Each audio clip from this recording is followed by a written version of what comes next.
Okay. Okay, there we go. Welcome everybody to Satsang this fine March day.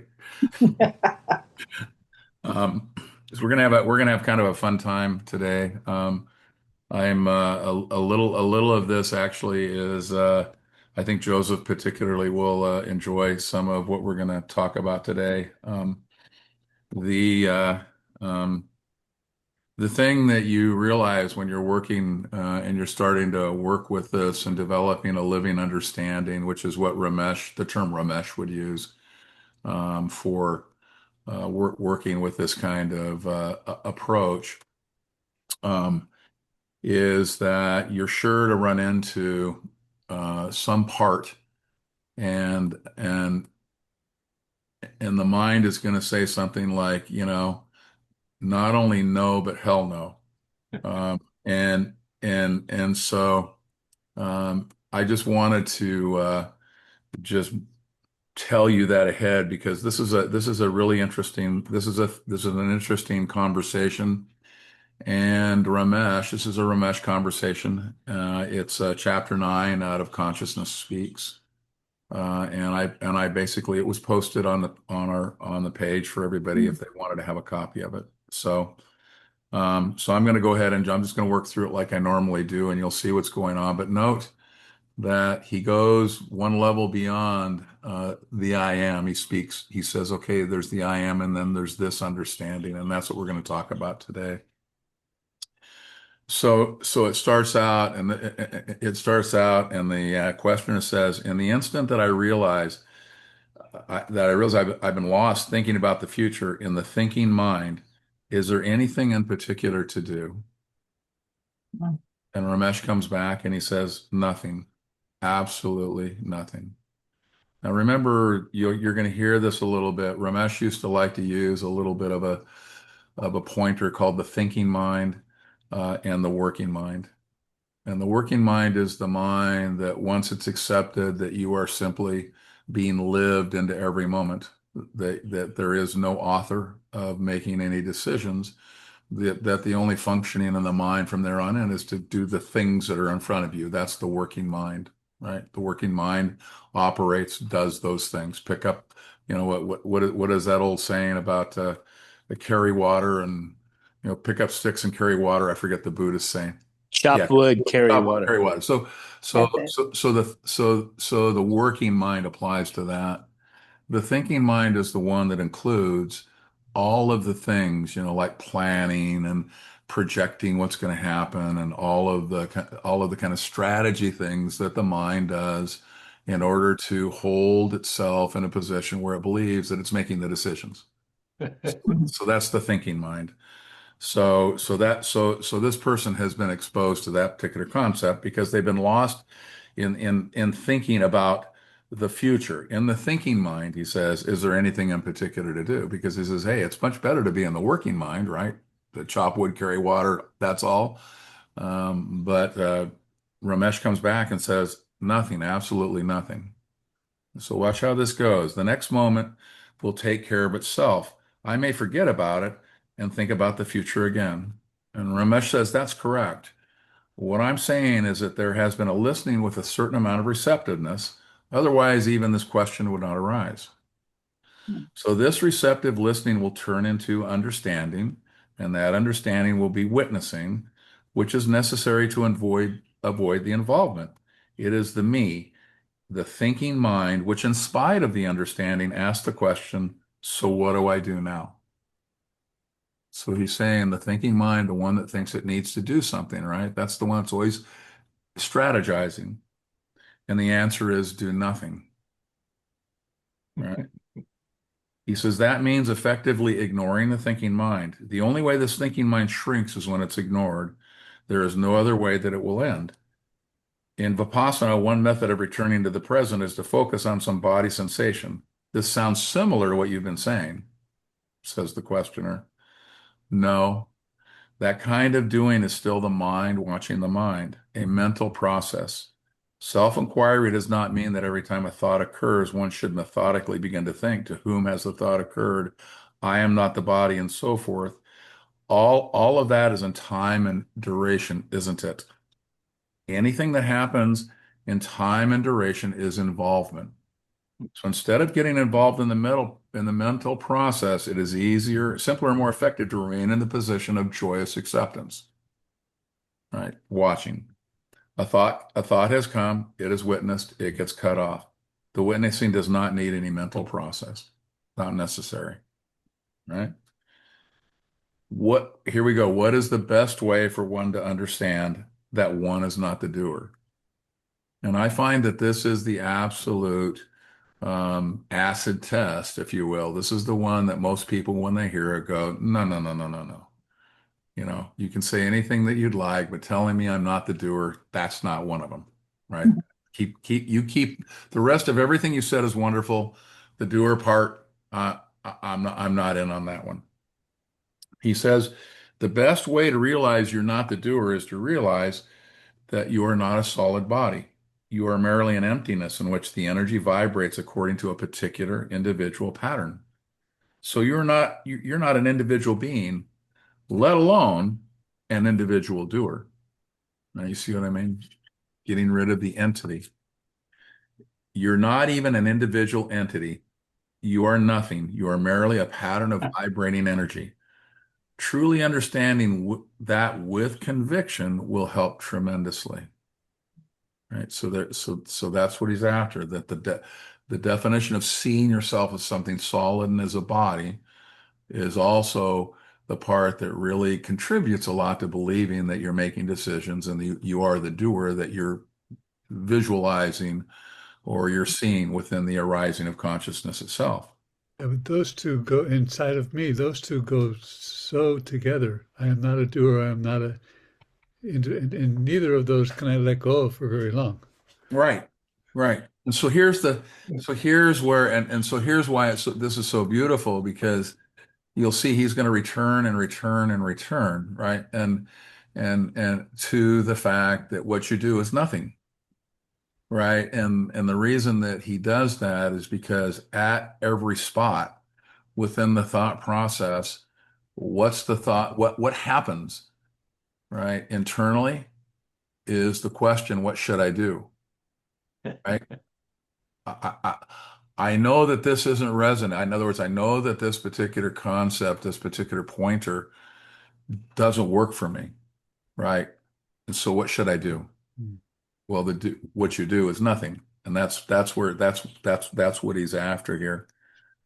He says, but the understanding gets compartmentalized. This is now notice you're going to get the normal. It's amazing to me that the questioners really work hard. Or maybe we just pick those out for for the satsang conversations. But he'll try every possible way to try to support the fact that this being distracted and not staying with the understanding, there must be something he can do, right? He's absolutely sure of that. Ramesh says, no, on the contrary, it doesn't remain in a compartment. It gets right down to the root of existence, to the base of existence. You don't have to repeat again and again, I am alive. There's no need to say I'm a man. The knowledge is there. If these thoughts occur, it's a temporary clouding of awareness, right? To what extent that clouding will happen? Not in your hands. You see, the whole thing is happening by itself, right? The clouding, the mind, all of that, it's all happening. There is no technique with which the me can employ to make these thoughts go away, right? Because once you're in the me, then you're in the activity of duality, and so you're in that world of separation. Questioner, so one moment of purely understanding that one is not the doer is more important than smaller understandings. Absolutely correct. How long it takes is absolutely beside the point, right?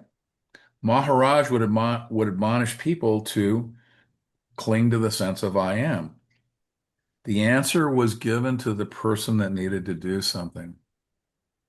All right. So this is the first thing you're going to notice, right? Ramana Maharshi would say that pointers or concepts are like thorns. And what you do is you take one, right, to get the other one out, and then you throw it away. So remember in the wisdom game, because that's another conditioning that we have, which is when you find the answer, there's only one answer and it's always true, right?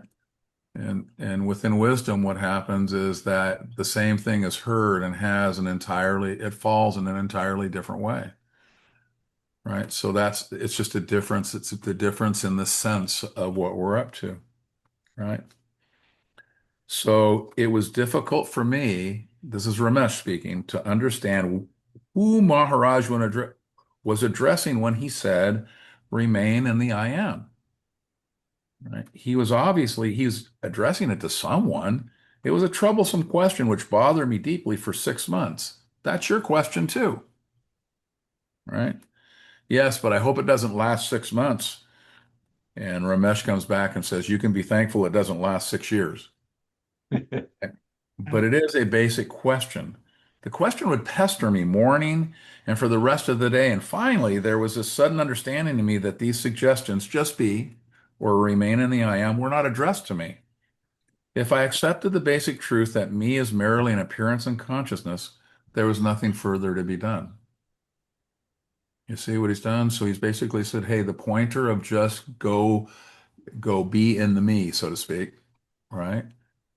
That's a pointer to someone who is um, convinced that they are a me and wants the something to do to make the first move. But the second move is just simply the seeing that there is no me. So then when the question is asked, right? There's it gets confusing. You're like, wait a minute. He said there was no me. I bought that one. Now he's telling this me that doesn't exist to go sit on the I am. Right. And so what he's pointing out is that this is a deeper one. You take the thorn, get rid of the first concept, move to the second concept, right? Or the second pointer. That's all that's going on here. He says the acceptance does not come quickly in all cases. Until it comes during the process of this acceptance becoming firm, Maharaj is addressing that me who needs a certain amount of guidance. He wasn't addressing the suggestions to anyone who didn't need them. The basic facts he had already made clear that there was no such object as a human being with independence as a separate entity. It wasn't, or independence of choice and decision. A mere appearance cannot have volition, right? So here's Maharaj's story, which I think you might enjoy. In Maharaj's own case, he was by intuition and nature inclined towards devotion, that is bhakti. He used to go to the temple every evening and sing bhajans. He said, I had a very good voice, so I delighted myself in this singing, and it made me very happy. I was not interested in any knowledge, nor in repeating God's name. This is what I like to do, and I did it. One day, a friend of his who used to go to a certain guru insisted that Maharaj accompany him. So Maharaj did. The traditional way was to take a garland of flowers. Even this token of garland of flowers was purchased by my friend, Maharaj said. This guru's essential message was that there was no such thing as an individual entity. It was merely an appearance in consciousness. Maharaj said, I accepted it, perhaps because I was an unlettered person. The intellect was not developed to a keenness where it wanted to know the whys and wherefores of everything. Whatever the reason, I could accept that. I could accept, and that was the end of the matter. Maharaj continued to go to the bhajans, and at the same time, this understanding took root in his heart. Gradually, his going to the temple ceased, but without him making an effort to stop. Right. So this is it. So once the basic understanding is in there, right, then the watching simply allows it to do its work. Right? That's all. So, Go ahead. so we're having some effect because I'm somehow blocking the awareness of that or not able to stay in the awareness of that. So I'm having some effect, this I or whatever. So so just open it up a little more, Okay. right? And say all of it is being handled by consciousness. So when you're in your egoic prime, that's consciousness. When you're not in your egoic prime and you're starting to dissolve and learn about these things, that's also consciousness. right? So when you're going back and forth, right? The kind of I am me, no, I'm not me. I can see I'm not. Wait a minute, here's me talking to me, right? So all of what's happening to you is simply consciousness living itself through you, all of it.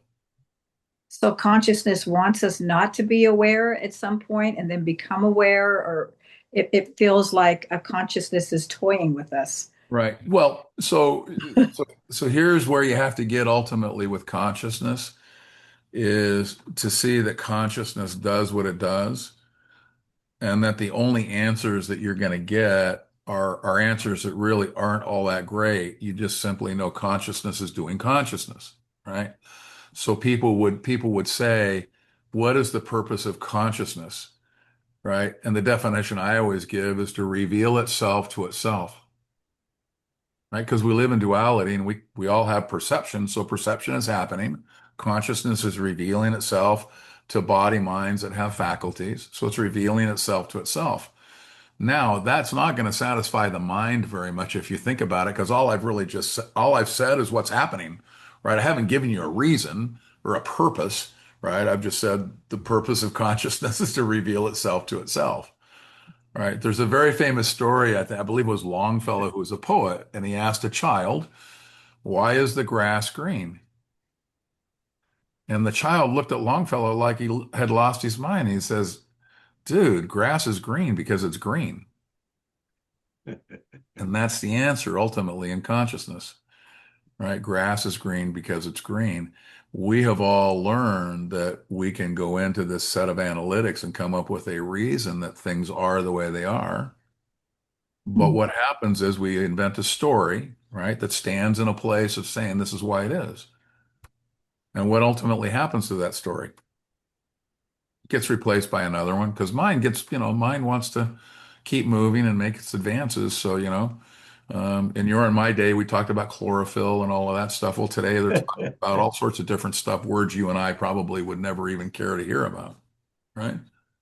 So really all there is the story that we make up almost always without exception to also support the fact that the ego is making these autonomous decisions. The mind's the one that's making up these beautiful stories that will tell you the reason as to why things are.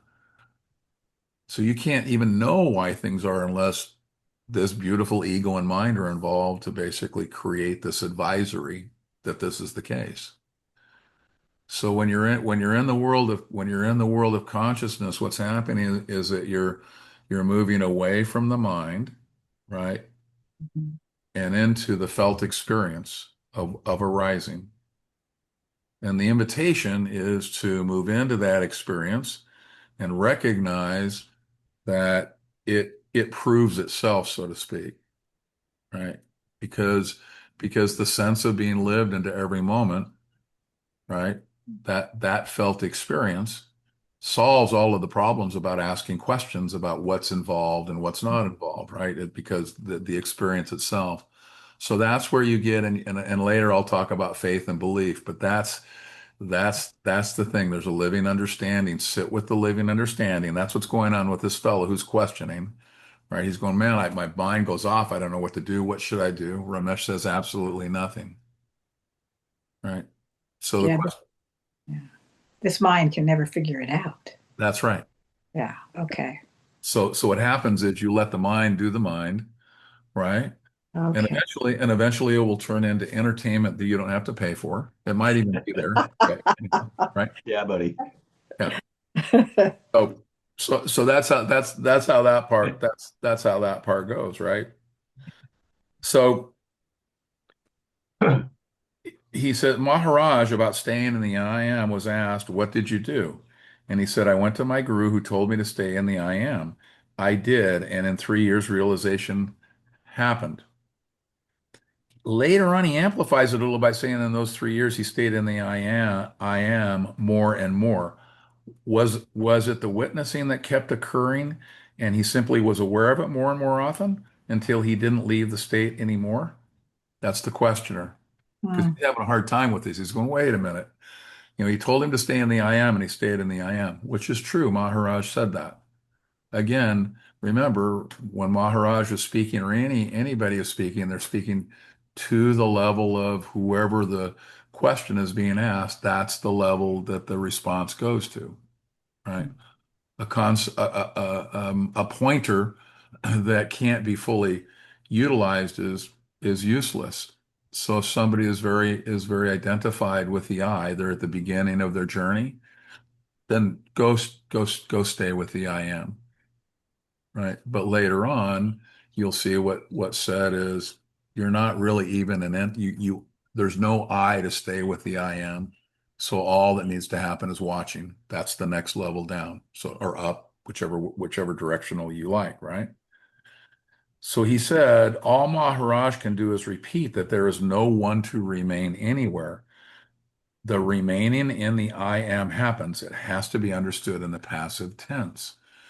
So do you guys remember when we talked last time and Maharaj comes out and says, "Get your notebooks out. I've got some, I've got some stuff for you guys to do." You may not have been here for that one, Judy, but he was just saying, here's a couple of things that you can do. And I'm telling you this because this is for all the folks that really have to do something, right? Oh, yeah. So one of the things he told them to do was to simply use the passive tense, right? So rather than saying, I got up this morning, right? You can say, a rising occurred this morning. The body mind arose this morning, right? Because that happened. The body mind arose this morning. If there's no I, then what happened? The body mind arose. It used to be I got up in the morning because that's what I thought. I thought I was that body. But when you know you're not the body, then you can use the passive tense and say, hey, the body mind arose. That's just a passive statement of what happened. And so that was one of the things he suggested was using that. And that's actually what he's doing when he speaks. In the first case, when he says, go and sit with the I am, that's an active I-based comment to someone. When he says, there is no one, there is no you, so simply let watching arise, right? Because watching doesn't, instead of saying I am watching, you let watching arise or something along that line, some passive version of the same thing. And it's just a way to navigate through life as a pointer by seeing that there's no one there doing anything, and that lets that understanding sink in. Yeah, this is a difficult one, huh? It's tough. It's tough. It's tough to wrestle with I am not an autonomous doer when you have a lifetime of conditioning that tells you that you are. It also takes a lot of pressure off, though. Well, it does. And that's where he gets to. If you think that awakening, because you'll always hear awakening is pure relaxation. Yeah. You see? So what he's telling him is, let Uh, me give you the pure relaxation answer. cool. What do you do? Nothing. Just watch. Nothing. You Just know what, Ellen? I really am still using that line that was happened in the last couple of lessons or sessions that, I am the animating consciousness. And I like that because I've had a few experiences where I knew that's what I was. hmm, And there's a little bit of me that can go back to that kind of like a resource state, and so I'm able to go back there a little easier now and more frequently, especially if I'm feeling stressed or annoyed or whatever the drama of the moment might be. yeah, yeah. So I, So I what's the passive way to say that? uh, say It, the passive way to say that, the animating consciousness is arising through the body mind or perfect. Yeah, there you go. Yeah, gotcha. yeah, Yeah. yeah. Now we don't now the thing is a lot of us speak to each other languaging wise in either the active or the passive. And when we speak in the active, we know the passive is actually what's going on. Yeah. So that tends to make this confusing a lot of times for folks that are just grabbing onto the concepts because they hear someone say something, right? I just said that. They hear someone say something instead Yeah. of saying, an utterance Hearing occurs. Yeah. utterance arises through a body mind, Yeah. which is the passive way to say it. But I can tell you this, that, I did that for God, months or a year, whatever it was. I was in the passive. I really liked that, and the internal conversation was rendered that way. I'm here to tell you, though, you go into a business meeting and you start to speak in that passive voice, Forget about it. and everybody stops and goes, "What is wrong with you?" Crazy as Jim Carrey. Yeah, just like that, just like that. Yeah. Yeah. So he says, "I have felt in the questioner. I felt inadequate, guilty, ignorant, because the feeling that I should be able to sustain the I am awareness." Right? I have this feeling that I should be able to sustain that. I know that's silly. So one has to let go of that, of the reaction too. It's all part of the same delusion. He says, yes, it's all part of the same delusion, and the delusion will last as long as it's supposed to last. Pure relaxation, right? Consciousness extrudes all that arises, and if one is in egoic splendor, the splendor will last as long as it's supposed to last, right? Now we still are a little caught up in the kind of the arc of a life being in a body mind, and later he talks about that because um, if when he talks about consciousness wanting to do something, why is it that we think of it as only in one body mind? If the what wants to happen, right? If one body mind falls off and the what wants to happen continues in another body mind, right? Okay, that might be how it works. Right. And so he uses that kind of an example, and you kind of go, oh, wow, I really think of everything in terms of this one body mind. Right. But the reality is what consciousness wants to happen, if what it wants to happen, and it works through one body mind falls off and another one falls into the motion of what's wanting to happen. Right. Now, nobody's here to say that that's how it happens, but it's a great way to wean yourself from the one body mind kind of thinking that we all do. We apply everything to one body mind in the arc of its lifetime, right? But that is just simply thinking, right? He says, so the questioner, I've been thinking that there is something I can do about it, but there isn't. Ramesh, no, I can tell you there's not a thing you can do about it because the you has to disappear. The you will not make the you disappear, right? And the questioner goes, it can't. I have tried really hard, laughter, right? And Ramesh says it can't. You see, the ego will not commit Harry-Carry, and the joke is that it is the ego, the me, that wants enlightenment, and the enlightenment cannot come until the me is demolished. Paradox, right? Now, I don't like that. I don't like the term demolished, right? Because it actually makes it seem like something's happening to the ego, right? But what happens is that the ego is seen as a story that's created, right? So it doesn't need to be demolished. It just simply needs to be seen through, and then it dissolves by itself, right? That's because the ego, the entity, you're not even an entity. The entity is the ego, right? So all the ego is a story that's painted on.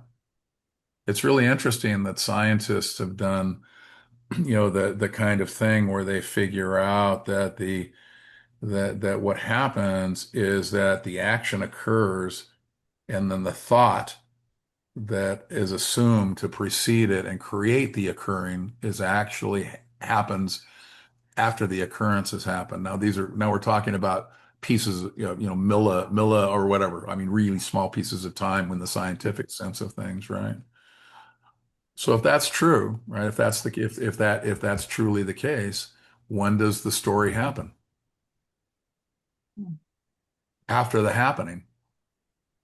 So what can the ego be other than a paint job, right? Because the happening of the so-called ego has already happened before the story of the ego is even applied to it, right?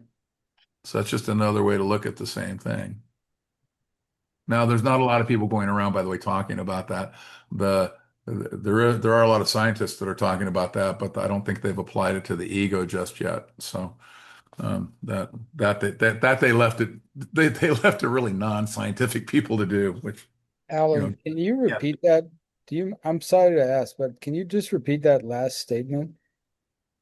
that that what happens is that the activity, right? The activity happens, and the thought that was actually presumed to be the cause of that activity happens after the activity itself. So if that's true, what that means is that the entirety of life is happening in the mind, including the ego, and it's basically painted in after the activities themselves have occurred. Now, when there's a sense of being lived into every moment, that entirely makes sense because the story becomes superfluous. At that point, it's seen. Oh, yeah, the story's the piece that's painted on. Right. Yeah. It seems like it's sprinkled onto the silence that's underneath. What it feels like. Yeah, that's a nice way to say it. Yeah. Yeah. He said, so he said, we have a great natural love for selves. How can that love for myself be used as a door to the greater? It's same questioner, right? My friend, who is to use it and why should he use it? That's my whole point. Why should you use this love for yourself to transform anything? If anything is to be transformed, it will get transformed. And it will get transformed in spite of you, not because of your efforts. Right? So that's where we're headed. So sadhana is useless. If there is sadhana to take place, it will take place. If there's no sadhana to take place, sadhana will not take place. So if a person likes to meditate, the questioner says, he will do it. Okay. He says, that's what my question is. I'm interested in doing, so I'm asking if you have any methods to suggest. I'm your guy. You just said doing. I'm in. He says, no, my way is extraordinarily simple. If you want to do your work, do it. If you want to sit in meditation, do it. If you want to achieve something, do it. I say do it for one reason only, because I am using active tense to your question, right? In fact, what I'm saying is that there's no way you could avoid doing it. There is no way in which you can prevent something what is happening from happening or cause something not that is not happening to happen. That's one absolute fact. So this is an entirely different sense if you think about the way we wrap our minds around something. He says, I was always told if I didn't try hard, I'd end up slothful, so I'm afraid to abandon my practice. He says, well, when you're afraid like this, it usually means that you've been told if you don't sit for so many hours of meditation, something terrible is going to happen, or that you are going to go 10 steps backward. When that fear arises, it is merely witnessed. If it is merely witnessed, it will die down. I'm not saying it will disappear forever, but as it arises each time, if it is merely witnessed, there is no involvement, and it is such. I should do something, or this involvement will continue. It will get cut off. The fear, if witnessed, as it will arises, will be cut down vertically, and no horizontal involvement and duration will happen. So that's where he is. He says, aren't there certain things you can do with your body mind to make it more receptive, such as meditations, pranayama, certain diets, or whatever that is to make you more open? Yes, but even that's not in your hands. Believing meditation can help, and then practicing the meditation to the things you think about doing. But that meditation is happening. It's happening through a body-mind organism, which has been created for these acts to take place. You can't get away from this basic point. You'll only be able to do what you're allowed to do. He says, well, you can sure try. That's the questioner. You can sure try, though. Yeah, you can try. And if you're alive by God or totality or whatever you call it, um, Maharaj talked about focusing on the I am. When I do that, soon I become an object. Again, that's the me thinking. I'm making a personal effort. This continues until there is a realization. There's nothing I can do. If it is to happen, it will happen. Right? So that's the part. Right? And so as he goes on, he says, Ramesh, is there any practice in your teaching which could give one a feel for this totality of what you're speaking? Right. I guarantee you there's no practice the me can do that will mimic the totality, right? Think about it for a second. It's not, see, he says, you see, that is precisely the core of the problem, the me wanting to feel the I.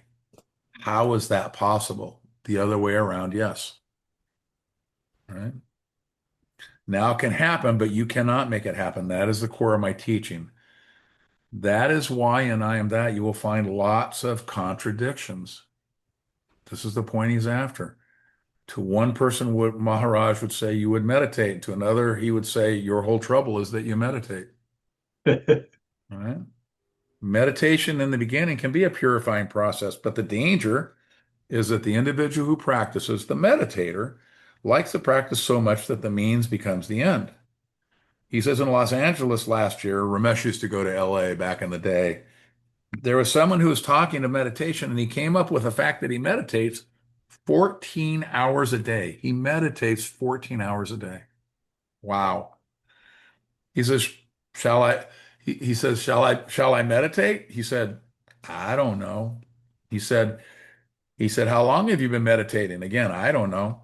He says, the real answer is that the meditation will fall off when it needs to fall off. In the conceptual spiritual chart, so here's this piece I was just talking to. Think about this for a minute. We don't think this way. If a dot representing an individual is placed at a particular point that requires meditation, meditation will take place. Whether it is misconstrued as an end to itself or not, it will continue. And if and when that dot is wiped out, right, and another dot is created in the future, that dot further along will find, hey, there's no need to meditate. Meditation will have taken place earlier. Right? So he's talking about actually kind of the movement, if you will. And now he's actually splitting it into body minds. You know, the conscious will grab one body mind for as long as it lasts, and if it needs another one, it grabs another one. That's kind of what he's saying here, which is not the way not the way we think, right? But it's a really great way to kind of break that addiction we have to the one body mind idea that one arc, one body mind, it all happens in that arc, right? So that's what he's doing, is just busting up that idea. Therefore, whatever is taking place at any particular time, the question of right or wrong, correct or incorrect, improving or not, is truly irrelevant. You cannot help doing precisely except what you are doing. You cannot help being here now listening to what is being said. And nobody knows what effect that listening will produce. The question is one of true acceptance. It also means accepting great paradox, doesn't it? The questioner says, of course. Right. So I'm going to leave that. I'm going to leave that there. There's actually more in that chapter. It's a great chapter, but he continues on the same line for the rest of the chapter, and it's there's actually a couple of cool stories towards the end of this thing that I think you guys will enjoy. So do pull this off, and now that we've talked about the front end, do another read through so that you yourself kind of get an experience of this particular piece, right? But you see that what happens is that when the thought arises, wait a minute, I'm not buying that. What do? Fine. That works. You know, you're not an I anyway. So if the I that you aren't is claiming that he or she doesn't buy it, fine. Right? Because eventually, right, the I is seen through. Once the I is seen through, everything it believes is also seen through at the same time. Right? I used to say that the big thing about non-duality is that in the beginning, when you do spiritual work, we unwind the issues that you have, right? So that dissolution gives you some sense of relief. But the problem with that, it's like going to 31 flavors, and those numbers that come out for you to get your ice cream, seemingly that roll is unending. So your problems line up like at the 31 flavors, and you dissolve one, and guess what? You open your eyes, and the problem with number two is standing there in front of you, and the problem three, four, all the way back, right? What non-duality does is it recognizes that the receiver of the ticket with the problem itself is a made-up story or a conceptual stand-in, and that if that conceptual stand-in is dissolved, then all of the questions that are being asked, they go into the same dissolution, right? Because how can something that simply isn't have a problem that is, right? There are no problems at all. So really a part of this, a big part of this, I think, is looking at it's it's looking at the way that our conditioning has us thinking at all the times and being willing to go, okay, I'm going to let that thinking just be expanded into an understanding, and I'll just let the understanding do what it's going to do. So I wrote a piece. I wrote a piece this week um, that I wanted to read and to you guys. But here's why I wrote it. I remember I went to Osho and we were talking about religious thinking. And I remember one day one of the therapists said to me, he said, "Look, you're an American. Christianity was delivered in your mother's milk, right? You are going to have a Christian basis of thinking." And I remember in that moment, I said, "God, there's no way." First of all, I was raised in California in the 60s, just for starters, right? And if there ever was a dissolution of thoughts and understanding, that was it. How in the world could I have grown up in the 60s in California and be conditioned that way? And further, here I am sitting in the middle of Osho's ashram. Well, then I started to think, just for a minute. I said, well, let's take the idea that Christianity is a thought structure that occupies how it is I do everything, right? So let's see. I was baptized Catholic. My grandmother went to church every single week, right? To the Catholic Church, of course. Um, when I was about 4 or 5 years old, my mother meets a man who is in the Navy. They get married. He's from Southern Utah. And my mother thinks that her children should be raised with a religion. I was the first. And so he's from Southern Utah. Guess what he says? Well, we can raise them in a religion, but not Catholicism. And she's like, well, which religion did you come from? And he said, Mormonism. Mhm. Now, he probably had gone to a church twice in his life, but he was from Southern Utah, so Mormonism was it. So my mother said, great, had the missionaries over and converted to Mormonism, right? So my experience was that I used to have Sundays off, and all of a sudden one day they're putting me in a hot damn classroom with metal folding chairs, and I get to listen to lessons of, religion, right? They took my Sundays away, which I have never forgiven. That's one thing I wish consciousness would have done differently. But nonetheless, Any. so I spent the rest of my time in this world of being a Mormon. Even though I definitely was, out on the back rolling one and smoking and all of the other things that the kids in the 60s did, I was part of a family that was Mormon, so I was going to church and doing all those things. And when I was 19, my mother desperately wanted me to go on a mission. So I said, well, what the heck? So I spent the next 2 years in Peru teaching Mormonism, baptizing people, right? I was a bishop of a congregation on Lake Titicaca for 6 months, right? I came back. I went to this place called BYU. I met a woman. I got married in the temple, in the Mormon temple, right? And yet, somewhere in that whole history, when someone told me that Christianity was delivered to me in my mother's milk, I was like, no, no, no chance. That's not how that is.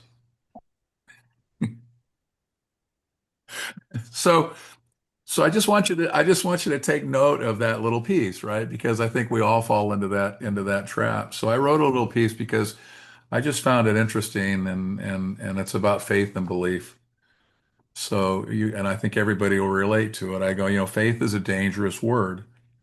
In the West, it's been inflated, weaponized, institutionalized. It is defined as the Christian scripture has it, the substance of things hoped for, the evidence of things unseen. Faith there is directional. It leans towards fulfillment. It's tethered to promise. It's anchored in a future completion. Every time you use the word faith, guess what? It has this rooting, right? Faith is a word that you hold in your conditioning. There is an object, there is a hope. This is an unseen that one day will be seen. By who? And guess what? The structure quietly preserves the seeker, right? There's something that's hoped for. There has to be hope for hoped for whom, right? Someone must hope. Someone must believe. Someone must stand in a conviction about what is not yet realized. So Nisargadatta uses the word faith. This is not the faith of Nisargadatta Maharaj. When he speaks of faith, he's speaking of confidence in a future revelation. He is not speaking of a belief in doctrine. He is not even speaking of a belief in God. He is speaking of a simple trust in the sense I am. Right? So he's not asking us to look at things that are unseen and hope for things that will occur. He's saying it's right here, right now. So the faith that one has is simply to test and see if it's right here and right now. Much different version of faith. So when you hear it, don't get tripped up, right? And I am that, he says in various ways, remain with a sense of being. And we talked about a couple of those today, right? Right? One's personal, one's more passive, right? He says, give your earnest attention to it. Have faith in it. He says that. Faith here is not hope. It is a steadiness. It is the refusal to abandon the immediacy of existence for the promises of the mind. See, faith is a different word when it's applied to non-mind stuff. Read that So last sentence again, if you would, please. That's a great sentence. it is the refusal to abandon the immediacy of existence for the promises of the mind. Oh yeah, man. Yeah. So all I'm saying is that when you hear it, understand, because we have a way of understanding what faith is, right? That's not what's going on here, right?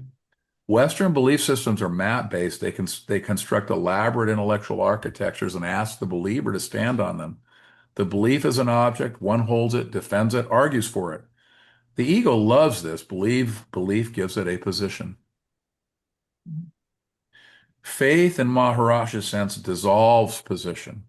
To have faith in the I am is not to add something. It is to stop moving, to stop qualifying, to stop seeking something more refined than the fact of being. This is the razor's edge. Right? Now, you guys, I think everybody here probably has heard about the razor's edge. It's actually an old story from the Upanishads. And what I find interesting is Buddha used it a lot as well. And if you go look up when the Upanishads that hold it were written, it was about the time Buddha was around. So I'm not sure who got it from who, right? But the idea was that the ego's spiritual path was akin to walking on the razor's edge, and it is, right? But even that metaphor can be misunderstood. The ego hears razor's edge and imagines a spiritual tightrope.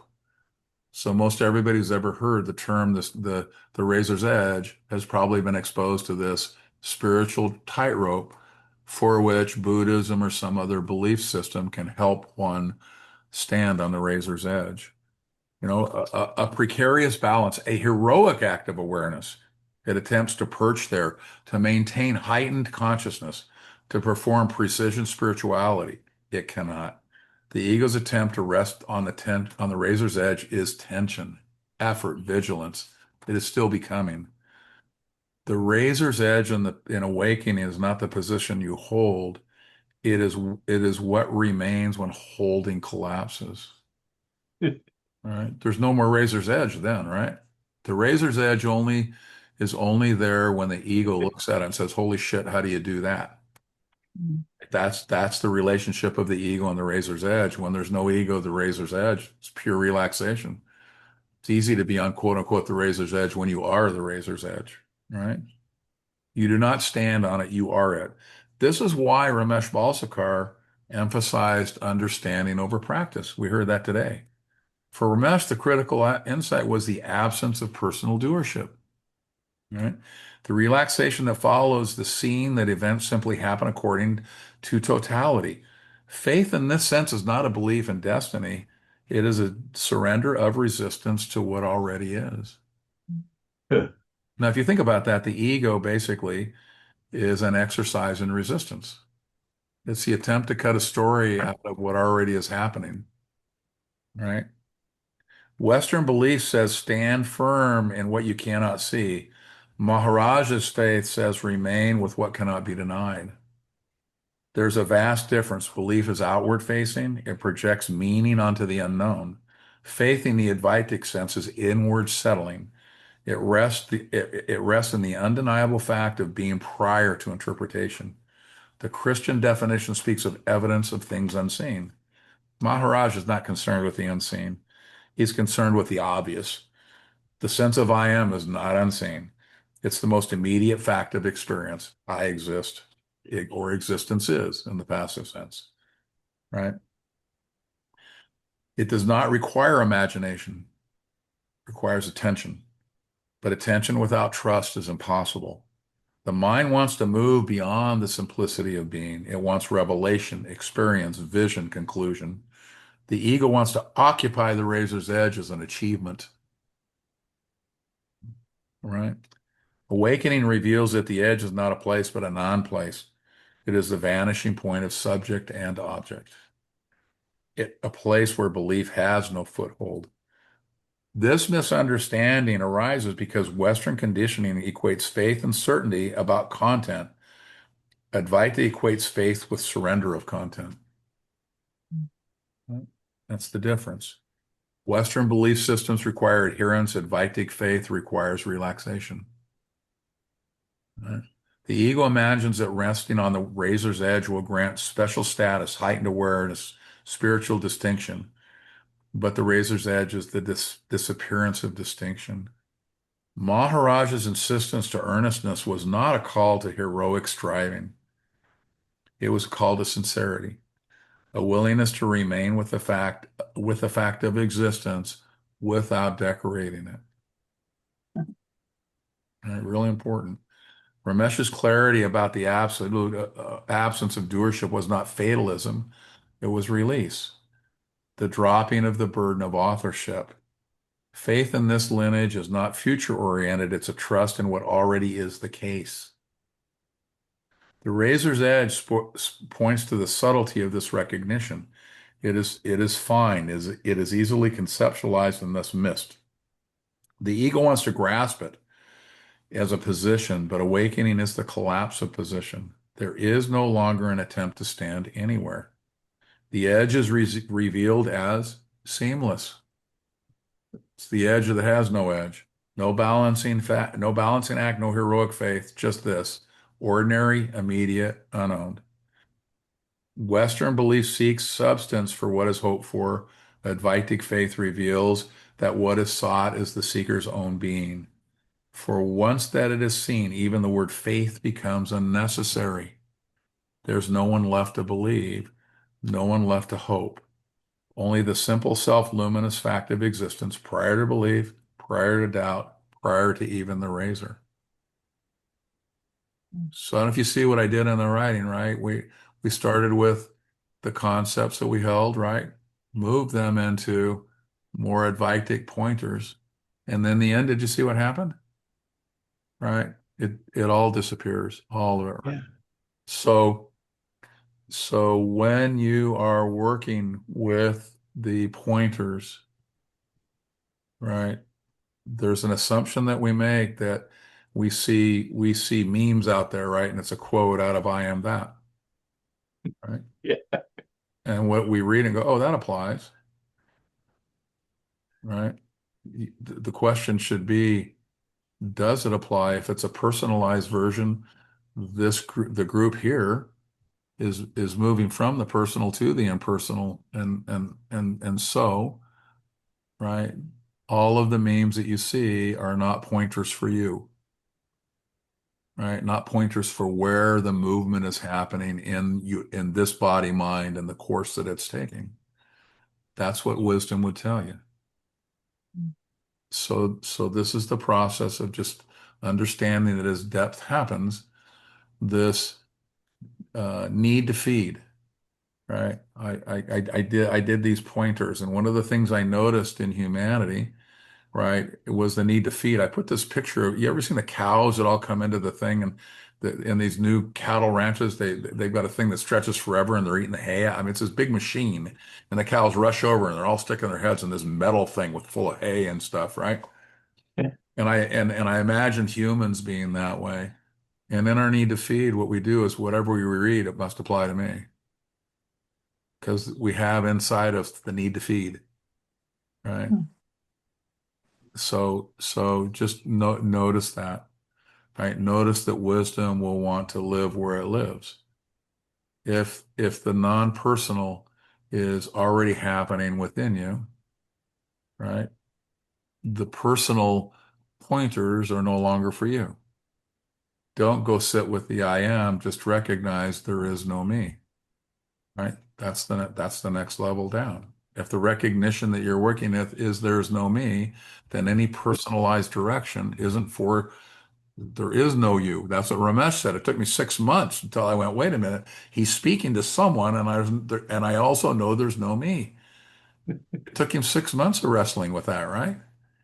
Maharaj keeps saying, go be with the I am, and I know there's no me. I'm having a problem with this, Captain. That's, you have a problem, right? Right. And that's because there wasn't a recognition that the first pointer was actually superseded by the second pointer. The thorn had already been pulled.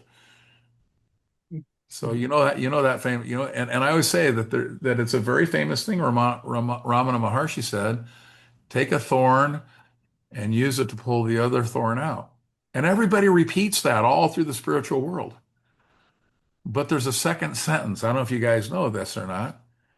There's a second sentence to what he said, and then throw the thorns away. Nobody ever says that part, right? I'm taking a thorn and pulling a thorn out, but man, I'm holding on to this thorn I used for that last one, baby. No, throw the thorn away, Hmm. right? Ultimately, all of it gets thrown away, right? And all there is silence, pure awareness. Ultimately, who you are is pure awareness. So it starts with I am the animating force, true enough, and then behind that is pure awareness. So just recognize that as you work. And frustration, if the frustration's there, then it'll be there. But today we actually had a little talk about how if you see it, it doesn't. You can take a deep breath and do exactly what Ramesh said. Nothing. Yeah. All right. Any comments or questions for tonight? I had a good time with this one. I thought it was awesome, Alan. And also, I humored myself here when you were talking about ego because it was like you can liken the ego to a sports broadcaster. It's just narrating the action. You know what I mean? Yeah. Yeah, I kind of made myself chuckle when I Well, came. I tell the Willie Mae story about that, right? I'll tell it. You'll hear that. I won't tell it now because you're going to hear it 100 times if you come to Satsang because I love that story. But yeah, it's just it's just a reporter. So, Alan, so in a sense, the witnessing is not a doing, That's correct. because because we're always witnessing. So And what we do, one doesn't have to give oneself the practice of witnessing, because we're always witnessing, well, we are, but is there an attention to that witnessing? right? Right. So, and I didn't say, are you paying attention? Because I could say that, are you paying attention to the witness? But no, is there an attention to the witnessing? Because what happens is that most folks get identified with thoughts and things in their mind while while that witnessing is taking place, and it gets personalized into a story about what I'm watching. Right. And the watching actually is you and the happening. It's all of what's arising, you included. Notice that most people talk about witnessing and they never include the body mind itself. But if one actually in the experience of watching, you is included, right? You and all of what's arising are included in the whole thing. if you guys remind me, I do a little exercise sometimes with that. Be happy to do that in the next satsang if somebody asks me. Great. Thanks. Any chance we could get a copy of what you read of your own writing? Yeah, those go up those go up, Brad, every week on the site. Oh, On And on Facebook, you mean? Yep. Okay. So they're there for you to see. They Okay. come out on Tuesdays. I've been writing one every week. I Okay. did one on satsang, and so anyway, I'm just trying to um, kind of tie what I noticed was with Maharaj and Ramesh and everything was that there was a movement to say, how does it live in today? And so all I'm doing is in a certain way updating. Right. Okay, so these they come out once a week. They're on Tuesday, and all you have to do is anytime Judy did this, send me an email or a note, and I'll be happy to send you a Word. If you want it in Word, I'll send it out to you that way. Oh, cool. Thanks. You can just copy and paste right from the wall and paste it into a Word document easy enough as well. You can do that too. Yeah, I for some reason I neglected to check out things on Tuesdays, and I just kept going on Thursdays to get the link to get in. So my misunderstanding. Yeah, and I wanted this week I used Consciousness Speaks with Ramesh because I wanted that it was the best version that I knew where he speaks about this, moving into this nothing, right? This lack of authorship. It was a really beautiful chapter on that. So what I did was I just simply created a PDF of the chapter out of the book where it existed, and then Michael posted that as well. So if it's not in a book that you have, which is I Am That, and I think you guys have pointers, I've given PDFs on those. If it's not in one of those, and there's another chapter that seems absolutely applicable to what wants to be covered in satsang, I'll have a PDF posted. Cool. I don't really do that until I don't do that until usually on Sunday, Monday. By Sunday I have it figured out. I spend the weekend and that's what I do the weekend is kind of figure out what I think the next thing should be. So, all right, guys. Well, thanks for coming. It was wonderful. It was a very, Yeah, buddy. yeah. And I will see you Thank guys you. yes. next Thursday at 3:30 Hawaii time. or 5:30 or 8:30. All right. Love you all. See you Good to next see you, buddy. Thank you. Yeah. Bye. Bye.